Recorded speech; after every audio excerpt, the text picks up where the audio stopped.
नमस्कार, आपके साथ मैं रोहित कुमार। आप है न्यूज फॉर नेशन पर। उपेंद्र कुशवाहा की किस्मत कौन लिखेगा, क्या होने वाला है उनके साथ में, इस पर सबकी नजर टिकी हुई है। दरअसल उपेंद्र कुशवाहा जिस तरीके से लोकसभा का चुनाव हारे, अचानक से लोकसभा के रन में पवन सिंह के आने की वजह से उपेंद्र कुशवाहा के सितारे गर्दिश में चले गए। उपेंद्र कुशवाहा ने अपनी नई पार्टी बनाई थी। पार्टी बनाने के बाद उनको एक सीट भी एनडीए की तरफ से मिली, सीट थी काराकाट की, लेकिन वहां पर उपेंद्र कुशवाहा का खेल बिगाड़ दिया पवन सिंह ने। असर पवन सिंह का पूरे शाहबाद और भोजपुर के इलाके में दिखा। पवन सिंह की आंधी ऐसी चली कि बीजेपी इस पूरे इलाके में उसका सुपड़ा साफ हो गया। लेकिन अब उपेंद्र कुशवाहा लगातार जो है अटैकिंग है। तेजस्वी यादव से लेकर के नीतीश कुमार बीजेपी पर भी तमाम तरह के सवाल कर रहे हैं। लगातार मीटिंग हो रही है और मीटिंग के बाद सियासी गलियारे में चर्चा चल रही है। चर्चा इस बात को लेकर के कि उपेंद्र कुशवाहा का होने क्या वाला है, क्या बीजेपी अपना वादा पूरा करेगी या नीतीश कुमार बदला लेने वाले हैं उपेंद्र कुशवाहा से। इन्हीं तमाम चीज़ों को रिकॉर्ड करते हैं आज। हमारे साथ में हमारे सहयोगी दिवांशु मौजूद हैं, जो कि हम लोगों ने दिन भर इस पूरी पड़ताल को आपके लिए तैयार किया है कि आखिर उपेंद्र कुशवाहा का होगा क्या। उपेंद्र कुशवाहा चुनाव हार गए क्योंकि वो इकलौते बड़े नेता हैं। जिस जाति से आते हैं उस जाति पर सबकी नज़र है, और खास करके आरजेडी की तो बड़ी तगड़ी नज़र है। वो इसलिए क्योंकि आरजेडी को मालूम है कि ये कुशवाहा वोटर जो होता है ना, वो किसी दल का नहीं होता है, वो उम्मीदवार यानी प्रत्याशी का होता है। आरजेडी ने इस फॉर्मूले को बिहार के लोकसभा चुनाव में आजमाया और सफलता भी हासिल हुई। अब देवांशु, क्योंकि उपेंद्र कुशवाहा जो हैं उनकी किस्मत लिखेगा कौन, क्योंकि उपेंद्र कुशवाहा तो अब बिल्कुल 1.5 साल तक या तो उनको इंतजार करना पड़ेगा विधानसभा चुनाव के पहले तक, या फिर आप उनको किसी के रहमो करम पे जाना पड़ेगा, या तो वो विधानसभा परिषद की बात हो, सभा की बात हो, क्योंकि उपचुनाव भी होने कुछ सीटों पर। क्या लगता है उपेंद्र कुशवाहा का क्या होने जा रहा है? देखिए, कुछ भी हो लेकिन उपेंद्र कुशवाहा घर नहीं बैठने वाले हैं, और घर इसलिए नहीं बैठेंगे क्योंकि बिहार में कुशवाहा की पॉलिटिक्स जो है वो ऑन हो चुकी है, और ऑन इस तरीके से है कि फुल फ्लेज में बिहार में हो रहा है, तो बस कुशवाहा पॉलिटिक्स ही हो रहा है। देखिए रोहित, या तो वो एमएलसी बनेंगे या तो वो राज्यसभा जाएंगे। इस वीडियो में हम इसका खुलासा कर देंगे, लेकिन उससे पहले थोड़ा चलते हैं भूतकाल की ओर। देखिए, लालू प्रसाद यादव को यूं ही नहीं कहा जाता है, मतलब कहते कि मतलब कि मास्टर किंगपिन यूं ही नहीं कहा जाता है लालू प्रसाद यादव को। लोकसभा चुनाव में जिस तरीके से महागठबंधन ने 7 कुशवाहा के उम्मीदवार को उतारा, तो क्या ये बात एनडीए को नहीं पता था? जो बातें लालू प्रसाद यादव भाप रहे थे, तो वो बातें एनडीए वाले नहीं भाप रहे थे क्या? देखिए, भाप तो नीतीश कुमार ही रहे थे। 2020 चुनाव के बाद आपको याद होगा रोहित कि उपेंद्र कुशवाहा की तब एक पार्टी हुआ करती थी RLSP। हाँ, तब वो महागठबंधन का हिस्सा थी। कई सीटों पर चुनाव लड़ी लेकिन जीती एक भी नहीं। उसके बाद उपेंद्र कुशवाहा को नीतीश कुमार बुलाते हैं कई वाया वशिष्ठ नारायण, जो कि जेडीयू के सीनियर लीडर हैं और तब जेडीयू के प्रदेश अध्यक्ष हुआ करते थे। वो बार बार जो है वो मुलाकात हुई, कई राउंड की बैठक हुई। उसके बाद जो है वो रालोसपा का विलय जो है वो जेडीयू में होता है, और नीतीश कुमार जिस दिन वो आते हैं, मतलब उपेंद्र कुशवाहा नीतीश कुमार की पार्टी में, उसी दिन जेडीयू के संसदीय बोर्ड का अध्यक्ष भी उपेंद्र कुशवाहा को बनाया जाता है। हालांकि उस बोर्ड के बैठक कभी नहीं हुआ, जब तक बैठक नहीं किया, उसका कोई पद भी नहीं था पार्टी के अंदर, अचानक से क्रिएट किया गया उनके लिए। हाँ, लेकिन ललन सिंह के करीबी नेता जब तक वो जेडीयू में थे, ऐसा दिखा कि ललन सिंह के करीबी अगल बगल में वो हर जगह जो है वो दिखते थे। तो नीतीश कुमार भी उस वक्त भाप चुके थे कि कुशवाहा बहुत ही इंपॉर्टेंट हो चुके थे। उस वक्त जाति आधारित सर्वे नहीं हुआ था, लेकिन जिस तरीके से नतीजे आए और कहीं ना कहीं नीतीश कुमार ने भापा, और उसके बाद किसी नेता ने भापा तो लालू प्रसाद यादव ने भापा। और क्यों ये भापने वाला काम हुआ, तो सब कुछ छुपा हुआ है कि बीते बिहार विधानसभा चुनाव में हुआ क्या था, और उसी के नतीजे में छुपा है। उसी वक्त एक तरह से हिडन रूप से नीतीश कुमार ने जो कुशवाहा को अपने साथ लाकर कुशवाहा पॉलिटिक्स को ऑन कर दिया था, लेकिन ये सार्वजनिक तौर पर किसी को पता नहीं चला हुआ क्या था। देखिए, 2020 में जो चुनाव में जैसे तैसे करके एनडीए जीत जाती है सीट, और पूरा जो साउथ बिहार है, पूरा शाहबाद वाला इलाका, पूरा जो पिछले बार भी हारी और इस बार भी हारी, ठीक है। और 2020 में हुआ यूं कि कुशवाहा समाज के 16 विधायक जीत के आते हैं। पूरा ओवरऑल मैं बता रहा हूँ, 243 विधानसभा में 16 विधायक जो हैं वो 2020 विधानसभा चुनाव में कुशवाहा समाज से जीत के आते हैं। महागठबंधन के इसमें कितने होते हैं? इसमें होते हैं 9। तो आप ये आंकड़े समझिए, 9 विधायक जो हैं वो महागठबंधन के हैं और बाकी बचे जो 7 विधायक हैं वो एनडीए के हैं। महागठबंधन में थे उपेंद्र कुशवाहा, उनकी पार्टी भले ही एक भी सीट ना जीती हो, लेकिन महागठबंधन को वोट ट्रांसफर कराया, वोट ट्रांसफर करवाया। और ये बात कहीं ना कहीं मैसेज जो है वो निकला कि उपेंद्र कुशवाहा ने वोट ट्रांसफर, भले ही उनकी पार्टी एक भी सीट ना जीती हो, लेकिन काफ़ी हद तक जो है वो महागठबंधन को कुशवाहा समाज का वोट दिलवाने में सफल हुए हैं। यानी कि 60-65% जो है वोट ट्रांसफर महागठबंधन के साइड हुआ है। और ये भापा नीतीश कुमार ने था और अहमियत समझा था उपेंद्र कुशवाहा को, तभी तो वो लाए थे उपेंद्र कुशवाहा को। और एक ऐसे दुश्मन को लाए थे। देखिए उस वक्त उपेंद्र कुशवाहा सिर्फ जो रडार पर रहते थे वो नीतीश कुमार ही रहते थे, ठीक है। तो वो लाते हैं। उसके बाद जब लोकसभा चुनाव आता है तो लालू प्रसाद यादव भी यही प्रयोग करते हैं। उसके बाद 2 अक्टूबर 2023 में जो है जाति आधारित गणना जारी होता है बिहार सरकार की तरफ से। उस वक्त बताया जाता है कि कुशवाहा समाज की आबादी जो है वो 4.21% है। उस वक्त जो है वो उसी वक्त से कहीं ना कहीं कुशवाहा की अहमियत जो है वो बिहार में बढ़ने लगी। फिर बीजेपी का वो दौर भी आपको याद होगा। इसी बीच में सब कुछ हुआ, सम्राट चौधरी को प्रदेश अध्यक्ष बनाया जाता है। तो सब लोग अपने अपने हिसाब से कुशवाहा को आगे बढ़ा रहे थे। अब चलते हैं कि उपेंद्र कुशवाहा को क्या होगा। देखिए उपेंद्र कुशवाहा रोहित हार गए हैं, ठीक है, एक और हार गए हैं। और भगवान सिंह कुशवाहा ये तय है कि वो एमएलसी जाएंगे। बिहार में 2 राज्यसभा सीटों के लिए चुनाव होना है और एक एमएलसी सीट खाली हुई, यानी कि एक बिहार विधान परिषद में सीट खाली हुई है, उस पर चुनाव होना है, ठीक है।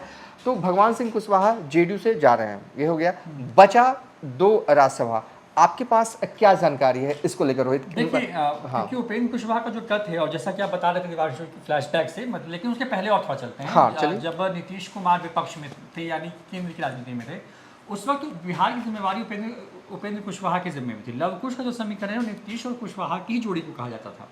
बड़ी बात यह है कि बिहार में क्योंकि 4.5% करीब जो वोट बैंक है इसका, ये वोटर ऐसा है जो कि प्रत्याशी बेस्ड वोट करता है और नेता की दरकार है क्योंकि संगठित वोट बैंक है। लिहाजा उपेंद्र कुशवाहा को फिलहाल जो है वो एक तरीके से कहें कि छोड़ना हित में नहीं होगा एनडीए के लिए। और क्योंकि अब 25 में विधानसभा के चुनाव अगर वक्त पे होते हैं तो चुनाव होने हैं और उस इलाके में बड़ा वोट बैंक है, जिस इलाके में लगातार पिछले 20 के चुनाव में आपको, उसके बाद फिर जब 24 के लोकसभा के चुनाव हुए तो इस इलाके में एनडीए को करारी हार मिली है। तो उपेंद्र कुशवाहा को छोड़ना फिलहाल जो है ये समझदारी भरा फैसला नहीं होगा।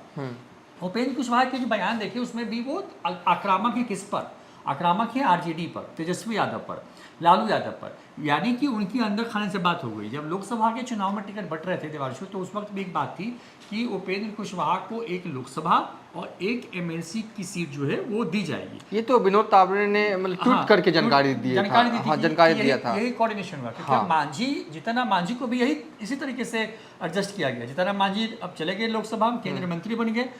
उपेंद्र कुशवाहा जीते तो ये भी मंत्री बनते, लेकिन नहीं जीत पाए। और दूसरी बात क्या है कि उनके बेटे जो है, मांझी के बेटे जो है संतोष सुमन, यहाँ सरकार में मंत्री एमएलसी हैं।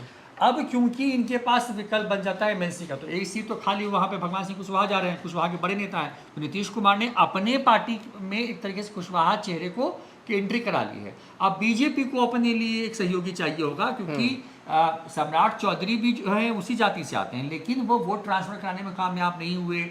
मतलब बहुत अच्छा परफॉर्मेंस नहीं हुआ, मतलब अगर व्यक्तिगत अगर पूछें। और जो आंकड़े हैं, बिहार की 40 सीटों पे 39 जीत करके आए थे पिछले लोकसभा चुनाव में। इस बार जो है बीजेपी ने खुद 17 में से 12 सीटें जीती हैं और जो मार्जिन है बहुत कमा है। तो मार्जिन जो कमा है वो तमाम पॉकेट्स हैं जहाँ पर कुशवाहा वोटर है, और इस कुशवाहा वोटर ने बीजेपी को वोट नहीं दिया है।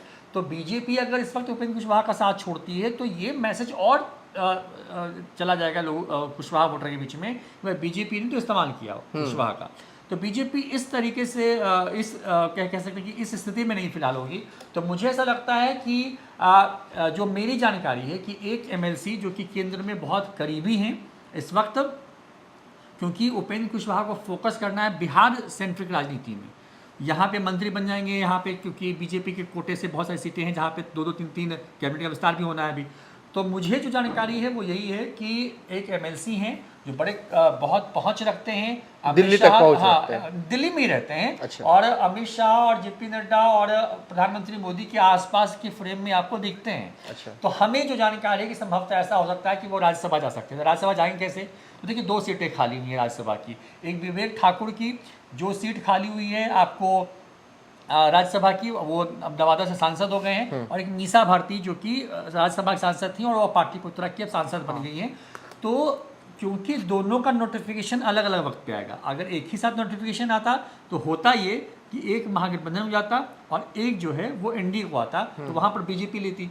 लेकिन अब क्योंकि यहाँ पर नोटिफिकेशन दोनों का अलग अलग होना है, तो जो वोट शेयर है वो मतलब एनडीए के फेवर में होगा, क्योंकि तमाम जो वोटर्स हैं उसमें आधा आधा बटेगा नहीं, मतलब जो विधायक हैं तो वो एक मुश्त होकर वोट करेंगे। और क्योंकि संख्या बल के हिसाब से सरकार अभी एनडीए की बिहार के अंदर में है, तो ये फायदा मिलेगा एनडीए को। हाँ, और एक मतलब कि जदयू- अगर सरल भाषा में कहें तो देखिए 243 विधायक हैं, विधायक वोट करेंगे राज्यसभा चुनाव के जो प्रत्याशी होंगे।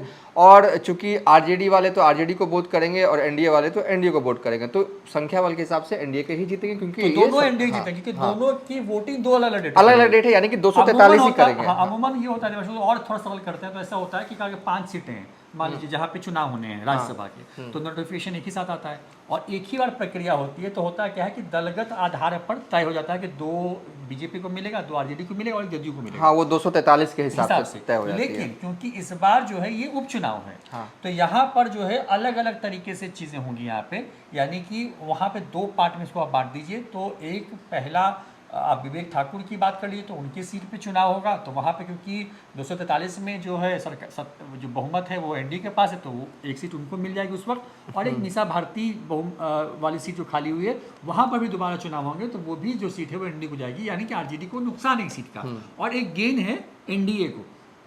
तो वो एमएलसी जो हैं उनको भेजा जा सकता है आपको दिल्ली। ये मतलब चल रहा है पॉलिटिकल कॉरिडोर में चर्चा इसी बात की। और उसके बाद होगा ये कि जब वो चीज़ें हो जाएंगी तो यहाँ पर सीट खाली होगी और ये क्योंकि फिर संख्या बल जो है ये इनके पक्ष में है, तो यहाँ से क्या है उपेंद्र कुशवाहा को वहाँ पे, तो सदन में जो है आप देखिए कि जो वोकल नेता हैं कुशवाहा जाति के, उनकी संख्या बढ़ जाएगी। सम्राट चौधरी भी हैं, अब भगवान सिंह कुशवाहा भी बड़े वोकल नेता रहे हैं, बड़े कद्दावर रहे हैं, मतलब वो होंगे जदयू के पास, और उपेंद्र कुशवाहा भी होंगे। तो इस तरीके से यहाँ पर एक फिगर आउट करके ना एक मास तैयार करने की कोशिश होगी लोग विधानसभा चुनाव के पहले। एक ये स्थिति हो रही है। दूसरी स्थिति ये हो सकती है जो मुझे नहीं लगता, हालांकि चर्चा इसकी भी है कि विवेक ठाकुर की जगह पर उपेंद्र कुशवाहा को भेजा जा सकता है राज्यसभा। ठीक है। राज्यसभा में एक बड़ा मैसेज देने के लिए कि भाई देखिए हमने तो वो भले ही हार गए लेकिन हमने उनको जो है राज्यसभा भेजा है, और उनको संभवतः ऐसा हो सकता है कि कोई मतलब स्वतंत्र प्रभार या जो जैसे पिछले बार भी थे वो राज्य मंत्री थे, वो तो राज्य मंत्री जैसा कोई विभाग उनको मंत्रालय दिया जा सकता है बिहार विधानसभा चुनाव के को ध्यान में रख के। लेकिन ये मुझे होता हुआ नजर नहीं आता, मुझे लगता है कि शायद जो पहला फॉर्मूला है कि बीजेपी से कोई राज्यसभा जाएगा, जो विधान परिषद का सदस्य है वो सीट खाली होगी वो उपेंद्र कुशवाहा को, क्योंकि करार एक लोकसभा और एक एमएलसी का था। तो आपके कहने का मतलब है कि 2 थ्योरी जो हैं वो पॉलिटिकल कॉरिडोर में जो है चल रही है। 2 गॉसिप जो है वो चल रहा है, लेकिन वो गॉसिप के मुताबिक 60-40 में हाँ, मुझे लगता है। 60-40 एक ये कि बीजेपी के एक एमएलसी हैं जो अपनी सीट खाली करेंगे, क्योंकि उनको जो है वो बीजेपी चाहती है कि वो राज्यसभा जाए, और वो जो सीट खाली होगी बिहार एमएलसी वाली उस पर वो उपेंद्र कुशवाहा जाएंगे बिहार विधान परिषद। ये एक थ्योरी है। हाँ, और वहाँ पे जब वो अब क्योंकि चुनाव बिहार के होने, अब लोकसभा चुनाव तो है नहीं तुरंत, होने नहीं, तो अब बिहार विधानसभा में फोकस होगा, क्योंकि उपेंद्र कुशवाहा को बिहार में घूमना होगा, सक्रिय तौर पे यहाँ पे इनको घुमाया जाएगा, एक अच्छा विभाग दिया जा सकता है जिसमें काम हो, रिफ्लेक्ट हो, और उस इलाके में जहाँ पर एनडीए को हार मिली है उस इलाके पर साल 1.5 साल का जो भी वक्त है, उस साल 1.5 साल के वक्त में जो 18 महीने आप मान लीजिए आज के हिसाब से करीब होते हैं, तो 18 महीने के लिए वहाँ पे उनको एक तरीके से कहें कि सेट किया जा सकता है, और उसमें जो है उपेंद्र कुशवाहा को परफॉर्म करना होगा, और ये उनकी अंतिम पारी भी हो सकती है। अंतिम पारी हो सकती है। अगर उन्हें प्रूव किया तो ठीक, नहीं किया तो फिर मतलब समझिए कि उनको डंप करना बेहतर। और दूसरी चर्चा रोहित, जैसा आपने बताया कि ये चल रहा है कि हो सकता है कि विवेक ठाकुर वाली राज्यसभा सीट पे ये जा सकते हैं, मुझे कम लगा, क्योंकि थोड़ा कम है। हाँ, बीजेपी चाहेगी यहाँ पर क्योंकि भूमिहार से जुड़ी हुई सीट है, तो किसी भूमिहार को ही बनाए। अगर और पहला वैसे भी फॉर्मूला इस लगता इस इस लोकसभा चुनाव में ठीक है कुशवाहा पॉलिटिक्स ऑन है, लेकिन स्वर्ण समाज की नाराजगी भी एनडीए से देखी गई है कई सीटों पर। तो अब ये देखिए, जोखिम ऐसा ना हो कि कुशवाहा को खुश करने के लिए हाँ, किसी आप भूमियार अपने- को अपना राज कर लें। और क्योंकि राजपूत को भी बिहार से किसी को मंत्री नहीं हाँ। बनाया गया है, तो ये भी गुस्सा हो सकता है। हाँ। तो बहुत तरह की चीज़ें हैं, लेकिन मुझे लगता है कि पहला फॉर्मूला ज़्यादा सटीक है और ये उपेंद्र कुशवाहा के हक में जाता हुआ नजर फिलहाल आता है, क्योंकि उपेंद्र कुशवाहा अभी भी एनडीए से नाराज नहीं है। भले उनके साथ भीतर घात हुआ हो, तमाम तरह की चर्चा होती रही हो, उनकी मीटिंग्स में, बीजेपी की मीटिंग्स में बहुत बातें निकल के आई जिस पर विरोध दर्ज किया था उपेंद्र कुशवाहा ने। और अभी बड़ी बात क्या है ना कि लालू यादव की जो पार्टी आरजेडी है, कांग्रेस उपेंद्र कुशवाहा की औकात बता रही है, बता रही है कि वो बिल्कुल फ्लॉप हो चुके हैं, कुछ भी नहीं है। लेकिन दूसरी तरफ जो है आरजेडी बहुत सॉफ्ट कॉर्नर रखी हुई है उपेंद्र कुशवाहा की तरफ, क्योंकि उसको पता है कि वो ट्रांसफर हो सकता है। तो उपेंद्र कुशवाहा पर आरजेडी की नरमी जो ही बता रही है कि अगर उपेंद्र कुशवाहा को इधर से धोखा मिलता है तो उनके पास एक ऑप्शन होगा उधर जाने का। और ये बहुत मुश्किल नहीं है आरजेडी के लिए कि किसी एमएलसी को इस्तीफा करा करके और आप वहाँ पे जो है इनको adjust हाँ कर पाएं। बिल्कुल, कोई तो ये संभव है। संभव है। और जाते जाते एक जानकारी और है कि अभी तो कई बिहार के कुशवाहा के नेता और बचे हुए हैं जिनके जो दिन हैं अच्छे दिन शुरू होने वाले। एक आरजेडी में की महिला नेत्री है सीमा कुशवाहा, कहा जा रहा है कि तेजस्वी यादव क्योंकि उस इलाके में औरंगाबाद से आती हैं और कहीं ना कहीं औरंगाबाद और शाहबाद वाले पूरे इलाके में अच्छा परफॉर्मेंस है, तो सीमा कुशवाहा को भी कुछ बड़ा पद जो है वो पार्टी में मिल सकता है। दूसरे नागमणि जो कि जगदेव प्रसाद के बेटे हैं, उनको वो कह रहे हैं कि उनके मेरी जानकारी के मुताबिक कि वो जेडीयू में री एंट्री कर सकते हैं। तीसरी जानकारी जो हमारे पास आ रही है, प्रेम कुमार मनी जो कि कभी जेडीयू के एमएलसी हुआ करते थे और 2006 से 2011 में, उनको भी नीतीश कुमार जो है वो रिटर्न करवा रहे हैं जेडीयू में। तो फुल फ्लेज पॉलिटिक्स मतलब कुशवाहा को खोजा-खोजी लेकर चालू है। खोजा-खोजी नेताओं की चाल है, कुशवाहा नेताओं की। तो मैं थोड़ा सा और बताऊं ऐसे तो देखिए है क्या कि पूरे बिहार की जो राजनीति है वो पिछले 3 दशक में 90 से लेकर के अभी तक की बात कर लें तो यादव, उसके पहले जो है मतलब अगर जाति में ब्राह्मण और भूमिहारों ने कब्जा करके रखा। उसके बाद दूसरे टाइम फ्रेम में आते हैं लालू यादव के बाद से लेकर के 5 तक, राबड़ी देवी तक में, तो यादव डोमिनेटेड सेंट्रिक राजनीति रही। उसके बाद कुर्मी डोमिनेटेड रही और अब कुशवाहा डोमिनेटेड होने जा रही है, तय है। और इसी को सब भांप रहे हैं और इसको जो बेहतर तरीके से इस्तेमाल करेगा, मुझे लगता है कि शायद उसको गेन होगा आने वाले वक्त में। और यही स्थिति है जिसमें अब बीजेपी के लिए जो है कुशवाहाओं को इग्नोर करना जो है, क्योंकि सम्राट चौधरी को भी बनाने के पीछे का मकसद यही था। हालांकि बहुत कामयाब नहीं हुआ, लेकिन आप देखिए कि ये फायदा जो है वो लेने की कोशिश जरूर हो और सकती है। ऐसा मुझे रोहित इसलिए हो रहा है क्योंकि देखिए कुशवाहा ने जो पैटर्न इस बार दिखाया, कुशवाहा उम्मीदवार आधारित वोटिंग करते हैं, पार्टी आधारित वोटिंग नहीं करते। ये सबसे बड़ा मैसेज निकला है और इसी के बाद जो है वो कहीं ना कहीं ऑन हो चुका है कुशवाहा और पॉलिटिक्स बिहार में। उपेंद्र कुशवाहा तय मानिए वो घर नहीं बैठने वाले हैं, एमएलसी या बने या राज्यसभा जाएं, लेकिन जाएंगे दोनों में से एक जगह जरूर। फिलहाल अभी तक के लिए इतना ही। आप देखते रहिए न्यूज़ फॉर नेशन।